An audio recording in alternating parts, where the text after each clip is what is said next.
54 বছরে আমি সবচেয়ে প্রথম স্মরণ করছি স্বাধীনতার ঘোষক শহীদ রাষ্ট্রপতি জিয়াউর রহমানকে, যিনি স্বাধীনতার ঘোষণা দিয়েছিলেন এবং অতঃপর দেশে থেকে উনি যুদ্ধ করে দেশকে স্বাধীন করেছিলেন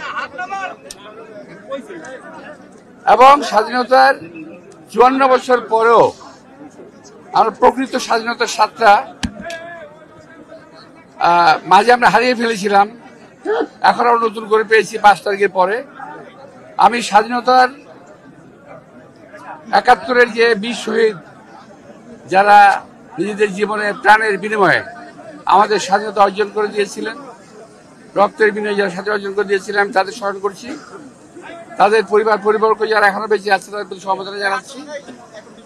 এবং আজকের এই দিনে আমি দেশবাসীকে, দেশনেত্রী বেগম খালেদা জিয়া, আমাদের নেতা তারেক রহমান এর পক্ষ থেকে আন্তরিক শুভেচ্ছা এবং মোবারকবাদ জানাচ্ছি।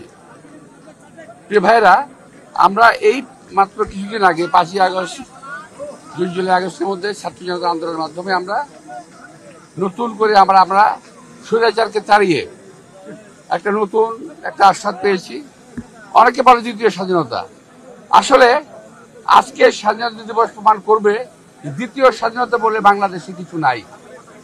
যারা বলে তারা আজকের স্বাধীনতা দিবসকে একটু খাটো করতে চায়, অর্থাৎ 71-এর স্বাধীনতা তাদের কোনো ভূমিকা ছিল না, সুতরাং এই দিনটাকে তারা খাটো করতে চায়। আমি বলবো যে তারা যেন একটু নিবৃত্ত থাকে, এই স্বাধীনতা দিবসে যেন সম্মান জানায় এবং সম্মান করে। তো আজকে এই দিনে আমি আর বেশি কিছু বলবো না।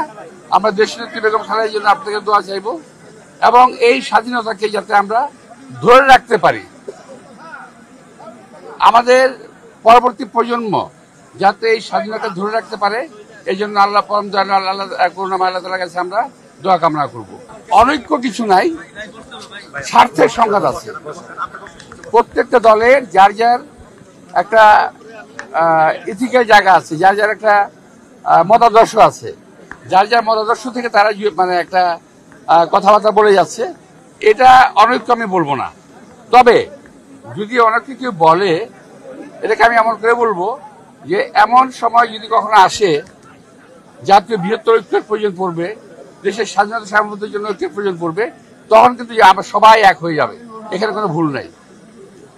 এখন দলীয় আদর্শের ভিত্তিতে হয়তো আমরা আলাদা আলাদা কথা বলতেছি, বিভিন্ন রকম কথা বলতেছি, হতে পারে, কিন্তু যখন প্রয়োজন আসবে তখন কিন্তু বাংলাদেশের জনগণ এক হয়ে যাবে স্বাধীনতা সার্বভৌমত্বের সাথে।